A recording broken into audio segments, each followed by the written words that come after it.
Hello my dear student, once again welcome back to a square classes. आज के lecture में हम लोग पढ़ने वाले हैं वेव नेचर ऑफ इलेक्ट्रॉन, जिसमें मैंने कल के लेक्चर में बात की थी कि फर्स्ट पढ़ेंगे de Broglie equation, then Heisenberg uncertainty principle. उससे पहले कुछ बच्चों का डाउट था कि सर हमने बोर्स एटॉमिक मॉडल में वेलोसिटी ऑफ इलेक्ट्रॉन निकाला, अलग अलग ऑर्बिट में अगर इलेक्ट्रॉन रिवॉल्व कर रहे हैं तो उनके क्या होंगे, वेलोसिटी अलग अलग होंगे। if electron are revolving in different orbit, then radius of different orbit are different। अगर इलेक्ट्रॉन डिफरेंट ऑर्बिट में रिवॉल्व कर रहे हैं तो हर ऑर्बिट का न्यूक्लियस से डिस्टेंस अलग होगा। That means radius of that orbit is also different. ये चीज हो गई थी। फिर मैंने इलेक्ट्रॉन का, अगर इलेक्ट्रॉन डिफरेंट ऑर्बिट में होंगे तो उसका क्या निकाल लिए थे, एनर्जी निकाल लिए थे। बच्चों का क्वेश्चन था कि अगर सर इलेक्ट्रॉन का टाइम पीरियड पूछे, टाइम पीरियड ऑफ रिवोल्यूशन, अगर कोई इलेक्ट्रॉन किसी भी nth ऑर्बिट में मूव कर रहा है तो उसका कंप्लीट वन रोटेशन कंप्लीट होने के लिए कितने टाइम लगेंगे, उसी पे बेस्ड हम लोग करते हैं टाइम पीरियड। तो हेडिंग डालिए टाइम पीरियड ऑफ रिवोल्यूशन। पहले मैं थोड़ा सा जो आपका डाउट आया है उसको मैं आपको थोड़ा सा टीच कर देता हूँ, गाइड कर देता हूँ, फिर हम लोग पढ़ेंगे de Broglie equation. Time period of revolution, इसमें पहले एक डिफिनेशन टाइप लिख लो। Time required to complete one revolution, time required to complete one revolution around the nucleus in any orbit, around the nucleus in any orbit is known as time period of that revolution, time period of that revolution। समझो ये आपका कोई भी एक orbit है जिसमें electron revolve कर रहा है और दिस इज योर न्यूक्लियस, ये आपका न्यूक्लियस है। कोई भी एक इलेक्ट्रॉन इस ऑर्बिट में रिवॉल्व कर रहा है और इसका जो रेडियस है वो कितना है, Rn, radius of any nth orbit. Clear है? तो दो चीजें होगी, अगर ये इलेक्ट्रॉन रिमूव कर रहा है किसी भी nth ऑर्बिट में तो ये velocity of any nth orbit होगा और ये radius of any nth orbit होगा। कोई भी इलेक्ट्रॉन जिस ऑर्बिट में मूव कर रहा होगा उस ऑर्बिट का अपना रेडियस होगा, एंड जिस ऑर्बिट में मूव कर रहा होगा उस ऑर्बिट में इलेक्ट्रॉन का अपना क्या होगा, वेलोसिटी होगा, जिसको हम Bohr's radius and Bohr's velocity पढ़ चुके थे। ठीक है? अगर कोई इलेक्ट्रॉन एक रिवोल्यूशन कंप्लीट कर रहा होगा तो वो कितना डिस्टेंस ट्रेवल करेगा, 2πr, यही ना सरकमफ्रेंस को। तो मैं अगर लिखूं डिस्टेंस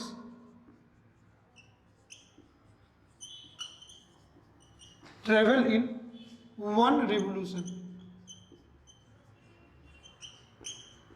तो ये कितना होगा, 2πr के इक्वल होगा। और जिस ऑर्बिट का रेडियस लोगे उसी ऑर्बिट का ये क्या होगा, रेडियस होगा। और उस रिवोल्यूशन को कंप्लीट करने के लिए जो वेलोसिटी ऑफ इलेक्ट्रॉन होगा वो कितना होगा, Vn।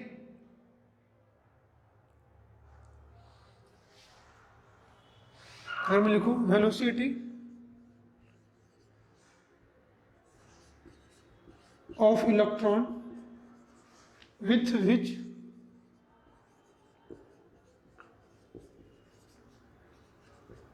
रिवोल्यूशन इज कंप्लीटेड, तो आपको डिस्टेंस पता है, वेलोसिटी पता है, तो आप जानते हो time is equal to distance upon velocity. Basically one revolution को कंप्लीट करने में कितना टाइम मिलेगा वही आपको निकालना है, और इसी को हम लोग लिखते हैं time is equal to distance by velocity.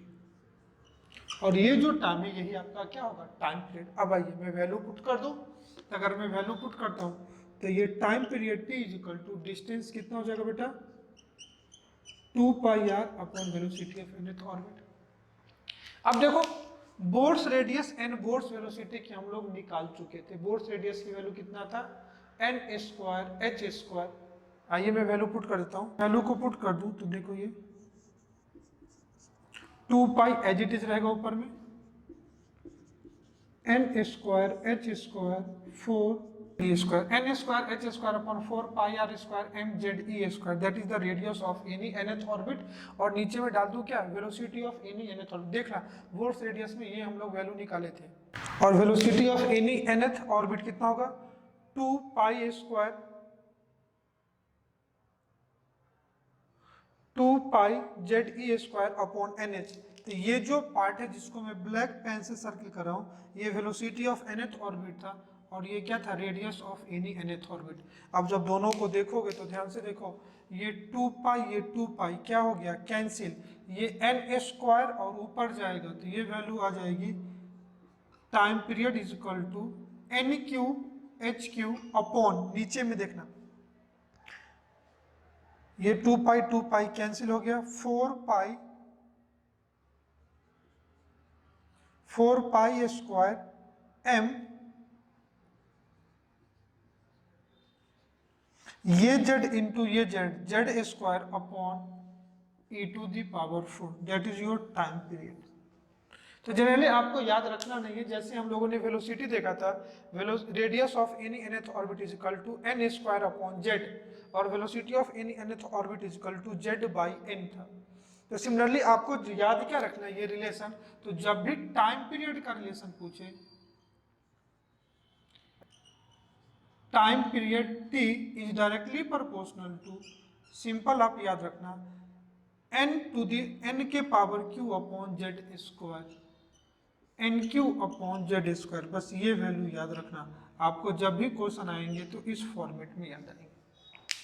तो बेसिकली हम लोग यहाँ पे कैलकुलेट क्या कर रहे थे, टाइम पीरियड ऑफ रेवोल्यूशन, किसी भी एक इलेक्ट्रॉन को किसी भी ऑर्बिट में एक कंप्लीट रेवोल्यूशन में कितना टाइम निकलेगा, उसी को हम लोग क्या बोलते थे, टाइम पीरियड ऑफ रेवोल्यूशन। तो अगर कोई भी एक ऑर्बिट जिसमें इलेक्ट्रॉन मूव कर रहा है उसका रेडियस r है, तो इस पूरे कंप्लीट रेवोल्यूशन में इलेक्ट्रॉन कितना डिस्टेंस ट्रेवल करेगा, दैट इज योर सरकमफ्रेंस, कितना 2 पाई आर। और इलेक्ट्रॉन जिस वेलोसिटी से मूव कर रहा है, that velocity is your called as vn।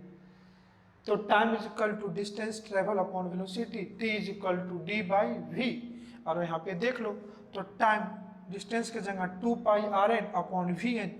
अब जिस रेडियस में होगा, जिस रेडियस का, जिस ऑर्बिट का आपसे टाइम पीरियड पूछे, उसका रेडियस अपॉन उसकी वेलोसिटी, 2 पाई आर की वैल्यू बोर्ड्स रेडियस हमने पुट कर दिया, n square h square upon 4 pi square m Z e square upon नीचे में 2 pi Z e square upon n h. ये क्या है, बोर्ड्स वेलोसिटी।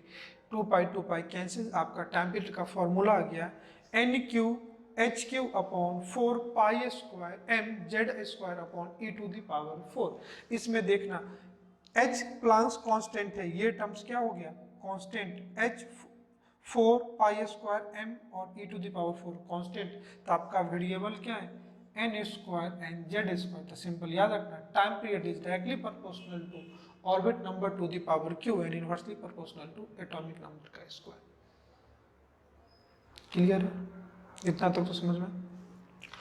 दूसरा आपका डाउट था कि फ्रीक्वेंसी ऑफ रेवोल्यूशन बताओ, फ्रीक्वेंसी ऑफ रेवोल्यूशन कि मतलब पर सेकेंड कितना वो क्या करेगा, ऑर्बिट को कितना रेवोल्यूशन होगा, उसी को क्या बोलते हैं, फ्रीक्वेंसी। तो आप इसको लिखो, नेक्स्ट में आपका डाउट आपको क्लियर कर देता हूँ। तो देखना यही क्वेश्चन थे ना आपके, तो आप इस फॉर्मूले से आपको क्या हो जाएंगे, सॉल्व हो जाएंगे। तो मैंने बोर्ड्स वेलोसिटी, बोर्ड्स रेडियस आपको निकाल दिया था, टाइम पीरियड मैंने वहाँ पे भी हिंट्स दिया था, लेकिन मैंने कैलकुलेट नहीं किया था। अब आप डायरेक्टली उससे क्या कर सकते हो, निकाल सकते हो। तो आप इसको लिखो, नेक्स्ट हम लोग देख लेते हैं frequency of revolution. Frequency of revolution में आपको इस साइड बता देता हूँ, number of revolution made by an electron per second, number of revolution made by of an electron per second is known as frequency of revolution, is known as frequency of revolution।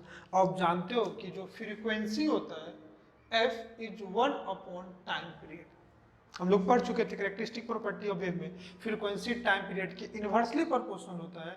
तो यहाँ पे जो time period क्या है, d by v, distance travel upon velocity. तो वहाँ पे जो टाइम पीरियड क्या हो जाएगा, v बाई डी, या इस फॉर्मूले से देखोगे टाइम पीरियड क्या है 2 pi r n upon v n, तो वहां पे फ्रीक्वेंसी क्या हो जाएगा, अगर इस वैल्यू में यहाँ पे पुट करोगे 1 upon 2 pi r n upon v n, तो वी एन ऊपर चला जाएगा, तो frequency is equal to v n upon 2 pi r n. तो जो हमने यहाँ पे टाइम पीरियड के लिए निकाला था, तो ये वैल्यू आ जाएगी जब इसको आप पुट करोगे यहां से, तो जस्ट इसका उल्टा आ जाएगा, तो फ्रीक्वेंसी f इजिकल टू आ जाएगा 4 pi square m z square e to the power 4 upon n cube into h cube. ये आपका क्या आ गया, फ्रीक्वेंसी का टर्म्स आ गया, ये आपका क्या आ गया बेटा, फ्रीक्वेंसी वाला टर्म आ गया। और इस केस में देख लो frequency is directly proportional to, इसमें जो कॉमन टर्म्स है जो चेंज नहीं होगा, that will be your Z square and n cube, तो frequency Z square upon n cube. तो जो चीज टाइम पीरियड के डायरेक्टली प्रोपोर्शनल है वो चीजें फ्रीक्वेंसी के इनवर्सली प्रोपोर्शनल होगी, और जो चीजें टाइम पीरियड के इनवर्सली प्रोपोर्शनल है वो फ्रीक्वेंसी के डायरेक्टली प्रोपोर्शनल है। तो इसी टाइप के आपको क्वेश्चन आपसे नहीं बने होंगे, तो आप इसको सॉल्व कर लेना। ये बेसिकली बोर्ड्स एटॉमिक मॉडल का पार्ट है, जिसमें हम लोग time period of revolution and frequency of revolution मैंने आपको क्या किया, कंप्लीट कराया। ठीक है, तो आप इसको लिख लो। फिर हम लोग आज का जो अपना टॉपिक है dual nature of matter, light का ड्यूअल नेचर आइंस्टीन ने बताया था, हम लोग यहाँ पे इलेक्ट्रॉन का ड्यूअल नेचर देख रहे हैं। अब तक बोर्स थ्योरी में जितना कुछ देख रहे थे इलेक्ट्रॉन का पार्टिकल नेचर एज्यूम करके कर रहे थे। आज डी ब्रॉगली ने इलेक्ट्रॉन को एज ए वेव कंसिडर किया, as a light particle consider किया, और आज हम लोग वेव नेचर किसका, इलेक्ट्रॉन, इसलिए इस इलेक्ट्रॉन क्या है, मैटर है, इसलिए वेव नेचर ऑफ हम लोग क्या करते हैं, मैटर पढ़ते हैं। और यहाँ पे जो मैटर है, जो मैटर का वेवलेंथ होगा उसी को क्या बोलते हैं, मैटर या वेवलेंथ ऑफ मैटर वेव।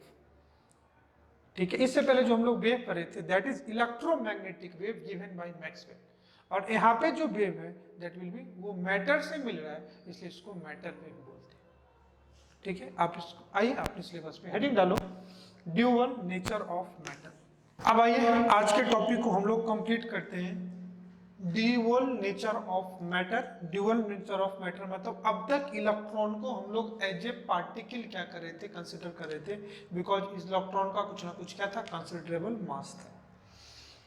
और बाद में आज हम लोग डी ब्रॉगली हाइपोथेसिस पढ़ते हैं। डी ब्रॉगली ने कहा था इलेक्ट्रॉन का दोनों नेचर होता है बेसिकली। अब यहाँ पे आप समझना, कोरिलेट करना, आइंस्टीन ने लाइट का पार्टिकल नेचर प्रूव किया था।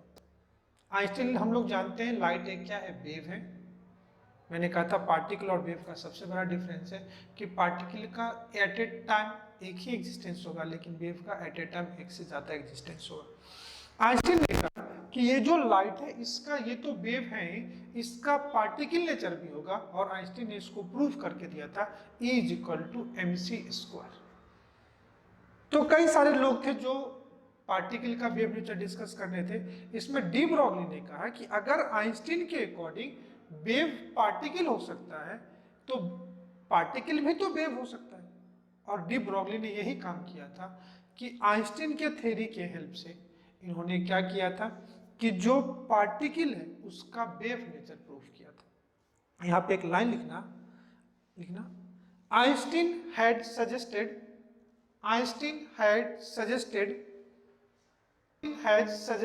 that light behave as wave as well as particle. Einstein had suggested light behave as wave as well as particle, that is light having dual nature या dual characteristic, light having dual characteristic। Paragraph change करके लिखना in the similar way in year 1924, D. Broglie proposed that electron also behave like particle as well as wave। Electron always behave like particle as well as wave. तो Einstein ने कहा था light का दोनों nature होता है, wave and particle. तो 1924 में डी ब्रॉगली ने भी कहा कि फिर पार्टिकल का भी दोनों नेचर होता है, वो पार्टिकल तो है फिर वेव जैसा होता है। आइए उसी चीज को समझते हैं। अगर मैं आइंस्टीन की बात करूं, आइंस्टीन ने अपना ड्यूअल नेचर में दिया था, energy of any wave is equal to mc square, E is equal to mc square. ये किसके लिए था? तो for wave nature, wave nature. और according to Bohr's atomic model में हम लोग देखे थे E is equal to hc upon lambda. हम लोग फोटोन ले रहे थे और ये जो था बोर्स एटॉमिक नेचर से, ये क्या सा था, या तो E is equal to hc by lambda, ये भी एनर्जी ऑफ फोटोन है, और E is equal to mc square, ये भी क्या है, एनर्जी ऑफ फोटोन है। ये इन टर्म्स ऑफ वेव है, ये इन टर्म्स ऑफ क्या है, पार्टिकल। दोनों की बात करूं, दोनों एनर्जी ऑफ फोटोन से, दोनों एनर्जी ऑफ क्या बेटा, फोटोन। आइंस्टीन के according energy of photon E is equal to mc square, जो आप लाइट में पढ़ोगे, ये आइंस्टीन ने दिया था लाइट के लिए, वेव नेचर के लिए। और पार्टिकल के लिए अकॉर्डिंग टू आप जानते हो E is equal to hc by lambda. ये प्लांक्स थ्योरी में हम लोगों ने पढ़ा था, प्लांक्स क्वांटम थ्योरी, क्वांटाइजेशन वाले में पढ़ा था। अब डी ब्रॉगली ने क्या किया, दोनों एनर्जी को क्या कर दिया, इक्वल कर दिया। तो दोनों तो फोटोन की एनर्जी है, तो अगर मैं अकॉर्डिंग टू डी ब्रॉगली देखूं तो E इज इक्वल टू क्या है बेटा, mc square is equal to hc by क्या, लैम्डा। अब यहां से देखो, ये c स्क्वायर से ये c क्या हो गया, कैंसिल। अब यहां पे आ जाओ तो m into c is equal to h by lambda. तो यहां से वेवलेंथ जो आ गया, ये h by m into c आ गया।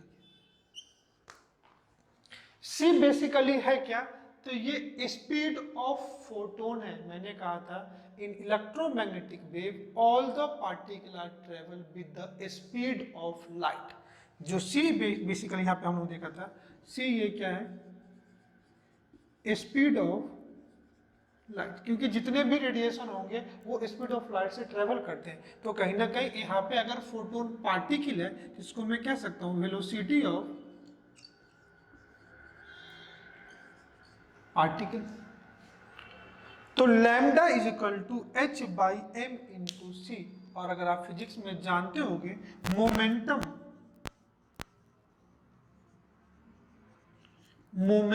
Of any particle is equal to होता है मास इंटू वेलोसिटी। और मोमेंटम, लिनियर मोमेंटम को p से करते हैं तो p इज इक्वल टू क्या हो जाएगा बेटा, m इंटू v।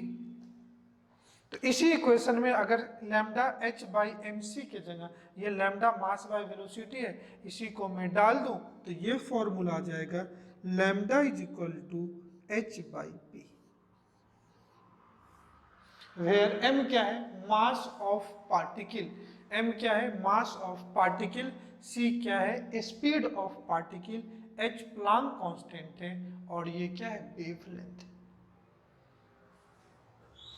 ठीक है, इतना बात समझ में ना। और ये जो वेवलेंथ है, इसी वेवलेंथ को हम लोग बोलते हैं डी ब्रॉगली वेवलेंथ, या इसी को बोलते हैं, इस जो वेवलेंथ है ये किसी मैटर से डेवलप हो रहा है, किसी पार्टिकल से डेवलप हो रहा है, इसलिए इस वेवलेंथ के करस्पॉन्डिंग जो वेव होगा उसको अपन क्या बोलते हैं, matter wave.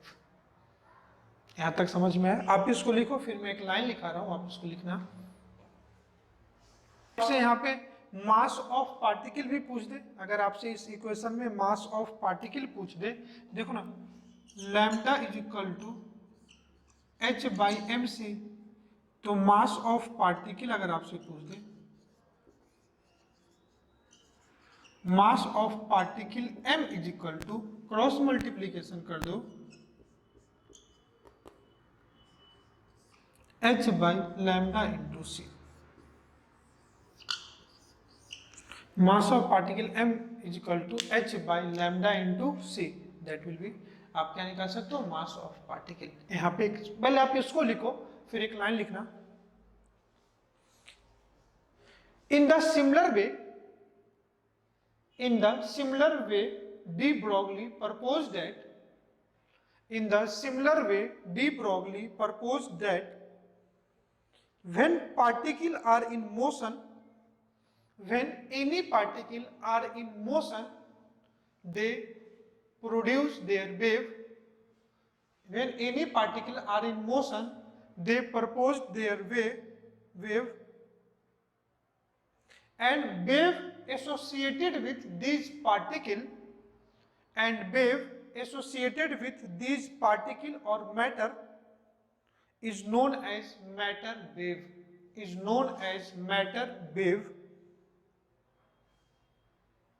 And the wavelength associated with this matter wave is known as de Broglie wavelength. D Broglie ने सिंपली कहा, अगर कोई भी पार्टिकल है इंक्लूडेड, में अपनी बात करूं, ये पेन की बात करूं, ब्लैक बोर्ड की बात करूं, इलेक्ट्रॉन की बात करूं, अगर हर एक पार्टिकल है तो उसका दोनों नेचर होगा, एक वेव नेचर और एक पार्टिकल नेचर। जिस पार्टिकल का मास जितना बड़ा होगा उसका वेवलेंथ उतना ही छोटा होगा जिसको आप निगलेक्ट करते हो। इसलिए देखते होगे कि जब तेज बाइक या स्कूटी पे आप मूव करते हो तो गाड़ी में लहर आती है, या आप देखते होगे कि कोई आपका स्टॉल दुपट्टा वगैरह आप अगर स्कूटी पे मूव करते हो तो ऐसे फर क्या होती है, आवाज होती है, क्योंकि जितना लाइटर होगा उसका वेव नेचर उतना ज्यादा।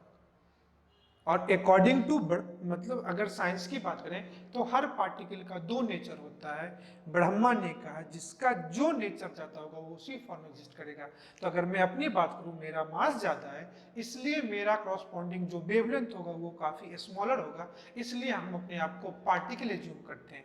लेकिन अगर पार्टिकल जिसका मास कम है तो उसके क्रॉसपॉन्डिंग वेव उसका कुछ क्या होगा, कुछ वेव बनेगा जिसको नेगलेक्ट नहीं कर सकते, इसलिए उसको वेव नेचर कंसीडर करते हैं। इतना तक समझ में आ गया।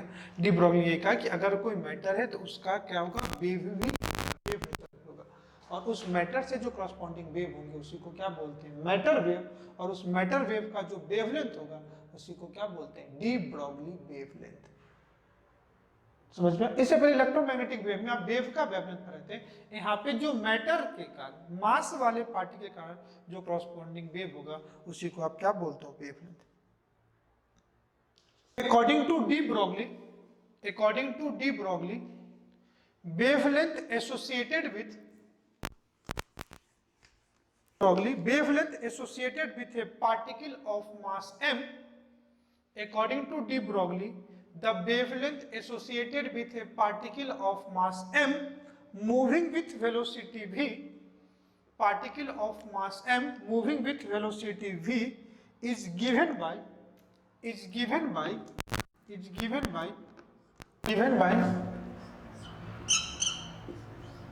lambda is equal to h by mv. Lambda is equal to h by mv, where जो लैम्डा है इसको बोलते हैं डी ब्रॉगली वेवलेंथ, एच क्या है, Planck's constant 6.63 into 10⁻⁻34 joule second जिसकी वैल्यू है, एम क्या है जिसको बोलेंगे मास ऑफ पार्टिकल, और v क्या है, वेलोसिटी ऑफ पार्टिकल, और h बाई एम भी को ये एक और चीज लिख सकते हैं, lambda is equal to h by p, where p is called momentum. ठीक है, और ये जो वेवलेंथ है उसी को हम लोग क्या बोलते हैं, डी ब्रॉगली वेवलेंथ, शॉर्ट में इसको dBW बोल दो। तो कोई भी पार्टिकल अगर जिसका कुछ ना कुछ मास हो और वो v वेलोसिटी से मूव कर रहा है तो उसके क्रॉसपॉन्डिंग जो वेव होगा, मतलब मैटर के क्रॉसपॉन्डिंग जो वेव होगा, that is your de Broglie wavelength, और डायरेक्ट फॉर्मूला लगा दोगे lambda is equal to h by mv। तो आइए इसी पे बेस्ड हम लोग मुझे एक कंपैरिजन कराना है, इसलिए मैं एक दो छोटा सा क्वेश्चन देता हूं। ठीक है, अब मैं क्वेश्चन क्या ले रहा हूं, कि कह रहा है कैलकुलेट, आपको उसे लिखना है calculate D Broglie wavelength of an electron, calculate D Broglie wavelength of an electron moving with 1/10th times of speed of light, moving with 1/10 times of speed of light। कह रहा है कि आपको इलेक्ट्रॉन मूव कर रहा है, कोई भी एक इलेक्ट्रॉन है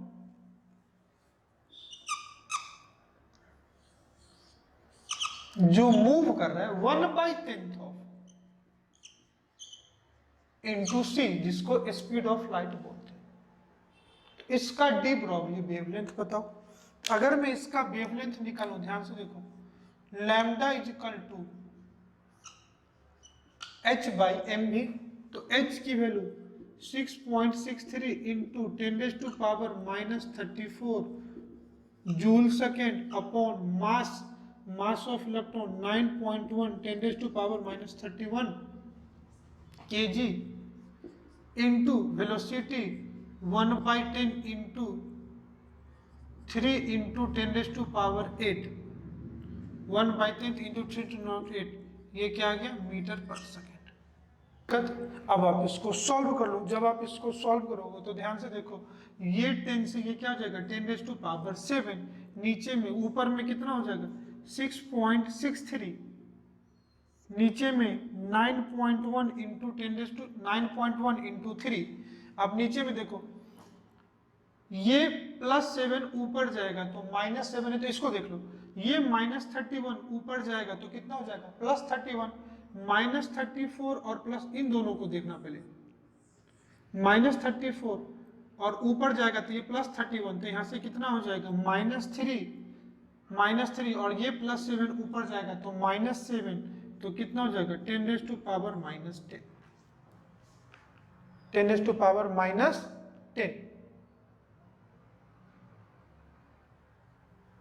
और ये किस में आ जाएगा, मीटर में। क्लियर है? अब इसको सॉल्व कर लेना, जो कुछ भी वैल्यू है आपको इसका वैल्यू क्या हो जाएगा, एज इट निकल जाएगा। तो यहाँ पे इस क्वेश्चन में देखना, इस क्वेश्चन में मैंने पार्टिकल क्या लिया था, पार्टिकल लिया था इलेक्ट्रॉन, ठीक है। दूसरा मैं एक ऐसी टाइप से क्वेश्चन ले रहा हूं, ये भी एक क्वेश्चन ले रहा हूं, अपने को डी ब्रोगली वेवलेंथ ही निकालना है। यहाँ पे कोई पार्टिकल है जो इलेक्ट्रॉन जिसका मास बहुत कम है, 9.1 10⁻⁻31 kg इसका क्या है, मास है। अब दूसरा क्वेश्चन आप लिखना, calculate D Broglie wavelength of A car, calculate D Broglie wavelength of A car having mass, कोई भी एक कार है, कोई भी एक कार है जिसका मास आपको दिया हुआ है 2000 kg, moving with speed of 180 kilometre per hour. क्या आपसे क्वेश्चन कह रहा है, calculate D Broglie wavelength of A car having mass 2000 kg moving with speed of 180 kilometre per hour. यहां भी एक मैटर था जिसका मास दिया हुआ था इलेक्ट्रॉन के मास, यहां एक कार के मास है। अगर मैं इसका डी ब्रोगली वेवलेंथ निकालूं तो वापस से lambda is equal to h by m into v, यही तो लगना है। h की वैल्यू कितनी होगी 6.62 6.63 इंटू 10⁻⁻34, मास कितना है बेटा 2000 इंटू यहाँ पे स्पीड किसमें दिया हुआ है 180 किलोमीटर पर आवर, v कितना है 180 किलोमीटर पर आवर। आप जानते हो कि किलोमीटर पर आवर को मीटर पर सेकंड में लाना है तो 5/18 से मल्टीप्लाई करते हैं, 180 मल्टीप्लाई 5/18, तो ये सीधा सीधा जाएगा 50 मीटर पर सेकेंड। तो यहाँ पे कितना जाएगा 50 मीटर पर सेकेंड। जब आप इसको सॉल्व करोगे, ध्यान से देखना बेटा, इसको सॉल्व करोगे तो ये 5 और ये 2 कितना हो जाएगा 10 और ये 1000 और ये, तो ये कितना आ जाएगा 10⁻⁴ और एक 10⁻⁵, तो ये आ जाएगा 6.63 इंटू 10⁻⁻34 अपॉन 5 2 जा 10 और 10 100 इंटू, तो 10⁻⁵, ये 10⁵ ऊपर जाएगा तो कितना हो जाएगा बेटा -5, तो ये आ जाएगा 6.63 इंटू 10⁻⁻39 मीटर। अब देखो इस केस में इसका वेवलेंथ जो निकला था, जब आप इसको सॉल्व करोगे ना, चलो अप्रोक्सीमेशन से सॉल्व करते हैं। देखो 6.63 को अप्रोक्स में अगर मैं लिखना होगा, अप्रोक्स में लिखना होगा तो इसको 20/3 लिख लो। इसको क्या लिख सकता हूँ 20/3, तो ऊपर वाले को क्या लिख लो 20/3 अपॉन नीचे में 9.1 को 9 इंटू 3 लिख देता हूँ। इस टर्म्स को सॉल्व कराऊँ तो ये कितना हो जाएगा 20/9 इंटू 9, तो इसको क्या लिख लो 20/80 अप्रॉक्स में लिख लो, 9 9 जा 81 होता है, अप्रॉक्स में 80। जब इसको 20/80 लिखोगे तो ये सीधा सीधा जाएगा बेटा कितना 1/4 0.25,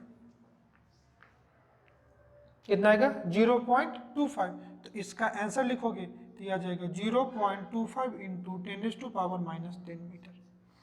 अब ध्यान से देखो इस केस में जो वेवलेंथ है 10⁻⁻10 मीटर, ये किसके बराबर है एंगस्ट्रॉम, तो 0.25 एंगस्ट्रॉम, और ये वैल्यू देखो कितनी छोटी है 10⁻⁻39, इससे अगर बोलूं तो इससे 4 times smaller.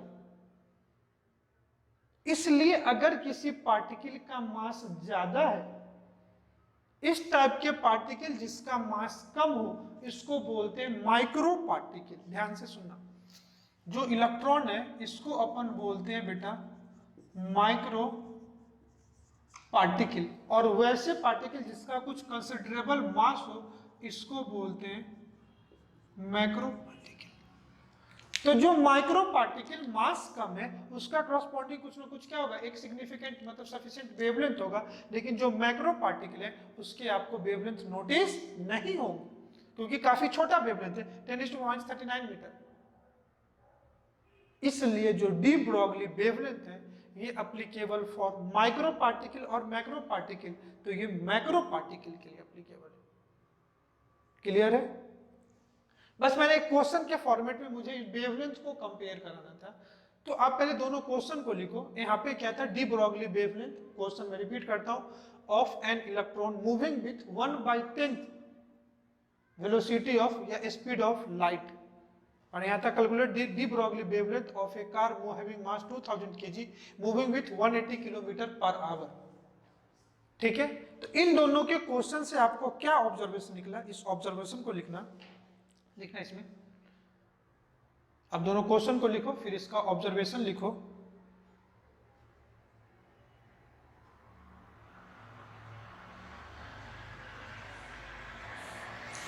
D Broglie wavelength लिखना नोट करके point, de Broglie wavelength is applicable for microscopic particle, micro particle. De Broglie wavelength is applicable for micro particle that is particle having negligible mass. यहाँ electron का मास देखो ना 10⁻31 kg, 31 kg, कितना छोटा मास है। इसलिए डी ब्रॉगली वेवलेंथ उस type के पार्टिकल पे एप्लीकेबल होगा जिसका कुछ निग्लिजिबल मास हो, मतलब बहुत कम मास हो। क्लियर है? और डी ब्रॉगली वेवलेंथ क्या होगा, lambda is equal to h/mv या lambda is equal to h/p। अब बेटा समझ करके लिखो, फिर हम लोग de Broglie equation in terms of kinetic energy देखते हैं। De Broglie equation in terms of kinetic energy. De Broglie equation क्या है, शॉर्ट में लिख लेते हैं, lambda is equal to h/m into v। Kinetic energy क्या होता है अपना, kinetic energy is equal to ½ mv²। मैं बोथ साइड क्या करता हूं, m से मल्टीप्लाई कर देता हूं, multiply both side with m, multiply both side with m।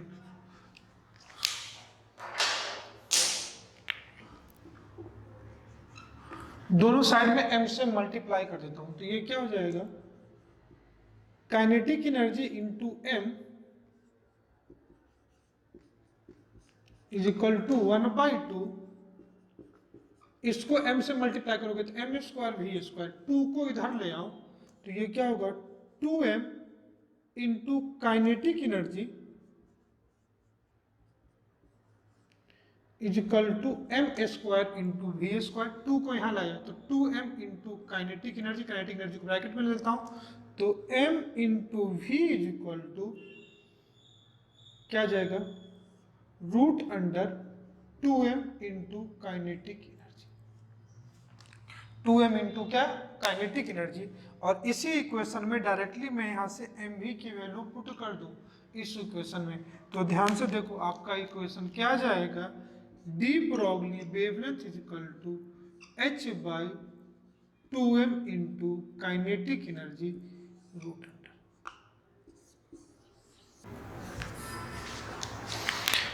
तो de Broglie wavelength is equal to h upon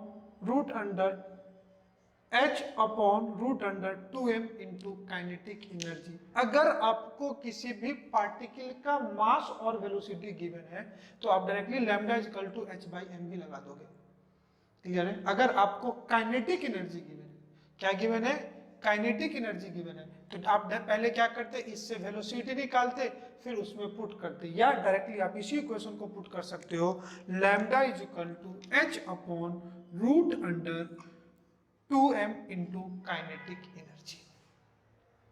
तो ये कब ऑफ पार्टिकल इज गिवन, ये तब लगाओगे when kinetic energy of particle is given. कोई दिक्कत, अगर मास और वेलोसिटी दिया हुआ है तो डायरेक्टली आप इसको लगाओगे, और अगर काइनेटिक एनर्जी गिवन है तो आप क्या करोगे इसको लगाओगे, कोई दिक्कत। अब आइए इसी पे बेस्ड में एक क्वेश्चन कराता हूं आपको यूज कैसे करना है। आपसे कह रहा है calculate de Broglie wavelength of a alpha particle, question लिखना, calculate de Broglie wavelength of a alpha particle moving with having kinetic energy of 5 into 10 raised to power minus 8 joule, kinetic energy of 5 into 10 raised to power minus 8 joule। Question आपसे कह रहा है calculate de Broglie wavelength of alpha particle जिसकी kinetic energy है 5 into 10 raised to power minus 8 joule. इसमें आपको समझना क्या है, अल्फा पार्टिकल का चार्ज और मास, तो यहाँ पे अपने को मास चाहिए। आप जानते हो जो अल्फा पार्टिकल है, जब मैं आपको रदरफोर्ड एटॉमिक मॉडल पढ़ाया था, गोल्ड फॉइल पे जब अल्फा पार्टिकल का बॉम्बार्डमेंट कराया था, वहीं पे प्रॉपर्टी ऑफ अल्फा पार्टिकल, इसको बोलते हैं हीलियम न्यूक्लियाई। कितना बोलते हैं इसको, हीलियम न्यूक्लियाई। और जो इसका मास होगा, मास ऑफ अल्फा पार्टिकल, ये किसके बराबर होता है 4 AMU के बराबर। आप मोल कॉन्सेप्ट से जानते हो 1 AMU is equal to 1 by Na। अगर मैं बात करूं 1 AMU is equal to 1 by Na, और इसकी जो वैल्यू होती है 1 AMU की 1.67 into 10 raised to power minus 27 kg के बराबर होती है। कोई दिक्कत समझ में, तो आप पुट कर लोगे। 1 AMU की वैल्यू कितनी होती है 1 बाई Na ग्राम के इक्वल होगा, और जब इसको सॉल्व करोगे तो ये 1.67 into 10 raised to power minus 23 के बराबर होगा 27, और ग्राम में करोगे तो ये 1.67 into 10 raised to power minus 23 gram के इक्वल होता है बेटा। कोई दिक्कत, तो अब क्या करना है, इस फॉर्मूला में आपको पुट कर देना है। सिंपल अल्फा पार्टिकल का मास निकालने आना चाहिए, या ये सिंपल ये भी बोल सकते हैं 4 इंटू मास ऑफ प्रोटॉन, क्योंकि ये जो मास है ये बेटा मास ऑफ प्रोटॉन के क्या होता है इक्वल होता है। तो यहाँ पे अल्फा पार्टिकल का वेवलेंथ चाहिए, तो लैम्डा ऑफ अल्फा पार्टिकल इसकी value 6.63 into 10 raised to power minus 34 upon square root under 2 mass of alpha particle 4 AMU, तो AMU के जगह 1.67 into 10⁻⁻23 gram into kinetic energy कितना 5 इंटू 10⁻⁻8 जूल। और जब आप इसको सॉल्व कर लोगे इस वैल्यू को तो आपको क्या निकल जाएगा, इसका आंसर निकल जाएगा। क्लियर है बेटा? तो सिंपल, अगर किसी भी पार्टिकल का मास और काइनेटिक एनर्जी दिया हुआ है तो आपको यही फॉर्मूला यूज करना है, lambda is equal to h/2m into k. H की वैल्यू पुट कर दिया 2, ये जो है ये मास ऑफ क्या है अल्फा पार्टिकल, और ये क्या है एनर्जी, ये 2, ये मास और ये काइनेटिक एनर्जी। क्लियर है? आइए इसी पे बेस में दूसरा क्वेश्चन आपको कराता हूं। Next question, calculate ratio of wavelength of alpha particle to proton. Calculate ratio of wavelength, calculate ratio of wavelength of alpha particle to proton. मतलब आपको क्वेश्चन में निकालना क्या है, lambda of alpha particle upon lambda of proton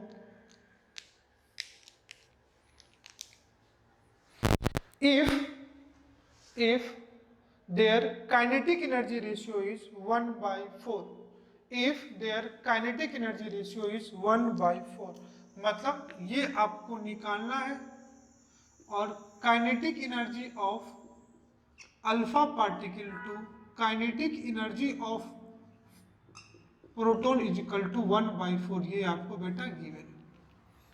clear? ये question में कह रहा है calculate ratio of alpha particle और प्रोटॉन का रेशियो निकालो। जब भी रेशियो वालों में है तो आप as it is formula put करना बेटा, ये हम बोर्स एटॉमिक मॉडल से देख रहे हैं। तो अगर lambda of alpha particle upon lambda of proton है तो लैम्डा कितना हो जाएगा, h/2 mass of alpha particle into kinetic energy of alpha particle square root upon proton की बात करूं तो h/2 mass of proton into mass of proton into kinetic energy of alpha particle. ध्यान से देखना, जब ये बेटा रेशियो निकालोगे तो ये h कैंसिल, ये m कैंसिल, तो ये जो वैल्यू है ये किसके इक्वल आ जाएगी, ध्यान से देखना, ये 1 दिस वैल्यू है तो ऊपर में आ जाएगा mass of proton into kinetic energy of proton upon नीचे में आ जाएगा mass of alpha particle into kinetic energy of alpha particle square root. Question में आपसे कह रहा था calculate ratio of wavelength of alpha particle upon proton, और दोनों के काइनेटिक एनर्जी का रेशियो 1/4 गिवन है। तो हमने फॉर्मूला पुट किया, wavelength of alpha particle to h/2m into k, और लैम्डा पी मतलब h/2m into K into P. Clear है? h कैंसिल, 2 कैंसिल, तो ये क्या आ जाएगा 1/√अंडर mass of alpha particle into kinetic energy, तो mass of alpha particle kinetic energy नीचे आ गया, और मास ऑफ प्रोटॉन और काइनेटिक एनर्जी ऑफ प्रोटॉन क्या चला गया ऊपर। अब आइए मास का रेशियो निकालो।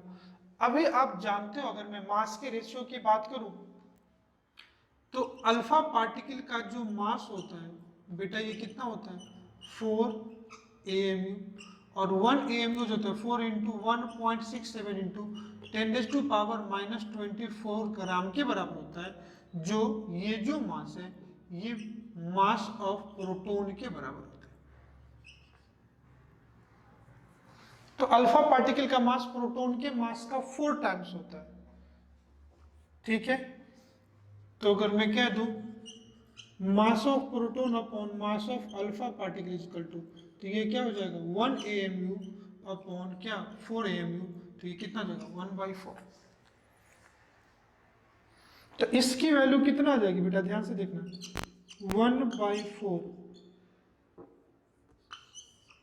इंटू, अब देखो अल्फा पार्टिकल अपॉन प्रोटॉन कितना है 1/4, तो प्रोटॉन अपॉन अल्फा पार्टिकल कितना हो जाएगा 4/1, ये 4 ये 1 कैंसिल थे, कितना हो जाएगा 1:1, that will be your answer. Clear है? तो कभी भी रेशियो वाले प्रॉब्लम में आपको पूरी एग्जैक्ट वैल्यू फिट नहीं करनी है, उसके करस्पॉन्डिंग वैल्यू से आपका क्वेश्चन क्या हो जाएगा बेटा, सॉल्व हो जाएगा।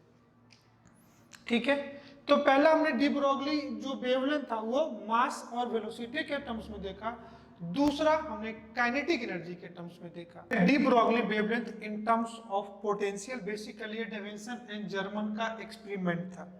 ये एक्सपेरिमेंट क्या है कि अगर किसी चार्ज पार्टिकल को whenever a charged particle is placed in a potential difference of v volt,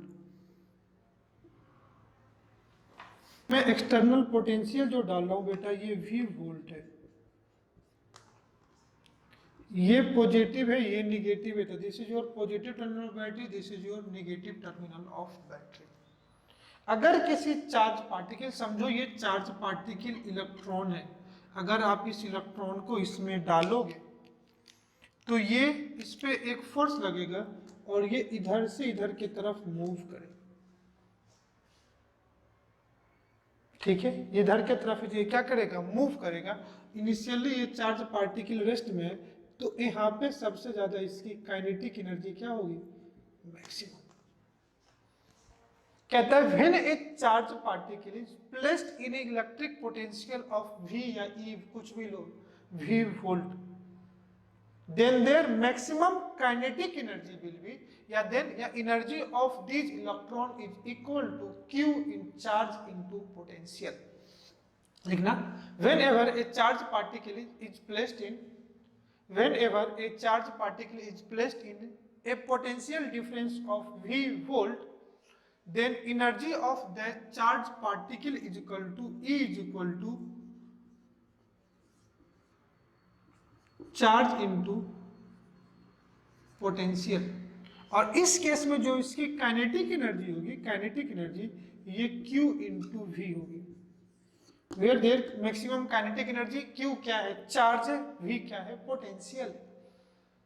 ठीक है, तो इस केस में जो काइनेटिक एनर्जी होगी बेटा इसको Q इंटू V बोलते हैं। वेयर यहाँ पे Q जो है ये वेलोसिटी नहीं है, Q क्या है, ये चार्ज पार्टिकल है और V क्या है, पोटेंशियल है। V क्या है, इसका पोटेंशियल है। तो इस केस में charge particle Q into V होगा। तो इस टर्म्स में आप डी ब्रोगली इक्वेशन को अगर पुट करोगे बेटा, तो lambda is equal to h/2m into kinetic energy, यही फॉर्मूला हम लोगों ने निकाला था। अब काइनेटिक एनर्जी के लिए क्या डाल दोगे, Q इंटू V, तो lambda is equal to h/2m Q into V। जब कोई चार्ज को आपको क्वेश्चन में देखिए किसी पोटेंशियल में रखना है, तो m क्या हो गया, mass of charge particle, Q क्या होगा, चार्ज ऑफ द पार्टिकल, और V क्या होगा, पोटेंशियल होगा। तो तीन केस में आपने डी ब्रोगली इक्वेशन को पढ़ा, तीन केस में आपने क्या पढ़ा, डी ब्रोगली इक्वेशन को हम लोगों ने पढ़ा। 2m, ये Q कैसे कर देता हूं ताकि आप इसको 9 मत पढ़ो। तो m उस चार्ज पार्टिकल का मास होगा, Q उस चार्ज पार्टिकल का चार्ज होगा, V क्या होगा, अप्लाइड पोटेंशियल होगा। इतना समझ गए होगे। आइए इसी पे बेस्ड में एक क्वेश्चन कराता हूं, लिखना, calculate the ratio of D Broglie wavelength, calculate the ratio of de Broglie wavelength of alpha particle and proton, of alpha particle or alpha particle and proton which are accelerated through a same potential difference, which are accelerated through a same potential difference। कह रहा है alpha particle और proton के wavelength का ratio बताओ, दोनों को आप सेम पोटेंशियल डिफरेंस से क्या कर रहे हो, एक्सेलरेट कर रहे हो। तो आपको फॉर्मूला क्या लगाना है, आप यही फॉर्मूला लगाना है, lambda is equal to h/2m into QV। आइए क्वेश्चन आपके कॉपी पे लिखा हुआ है, मैं इसके सॉल्यूशन की बात करता हूं। आपको वेवलेंथ का रेशियो निकालना है किसका, अल्फा पार्टिकल एंड प्रोटॉन का। तो lambda of alpha particle upon lambda of proton is equal to, formula यही लगेगा, फॉर्मूला में क्या आ जाएगा बेटा, H upon 2m Q into V। तो mass of alpha, charge of alpha square root upon H upon 2mp QP into V। दिक्कत बेटा, अब ध्यान से यहाँ पे देखोगे तो H cancel, H cancel, 2 cancel, 2 cancel, तो lambda of alpha particle upon lambda of proton is equal to mass of proton, charge of proton, potential difference भी सेम है तो V भी कैंसिल हो जाएगा, नीचे में mass of alpha particle, charge of alpha particle, दोनों का रूट स्क्वायर कॉमन, यही आ जाएगा। अब अल्फा पार्टिकल को आप समझ लो, अल्फा पार्टिकल क्या होता है, हीलियम न्यूक्लियाई, तो इसका मास 4 यूनिट होता है एंड चार्ज 2 यूनिट होता है। अल्फा पार्टिकल का मास प्रोटॉन के मास का 4 गुना होता है, मास 4 गुना होगा और चार्ज क्या होगा, 2 गुना होगा। तो ऊपर में क्या हो जाएगा, mass of alpha particle into charge of, sorry, mass of proton into charge of proton upon mass of alpha particle, 4 into mass of proton into charge 2 गुना होता है तो 2 इंटू QP।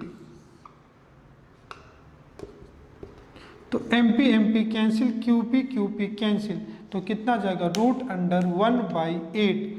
तो आपका जो आंसर आ जाएगा mass of alpha upon, sorry, lambda of alpha particle upon lambda of proton is equal to root under 1/8।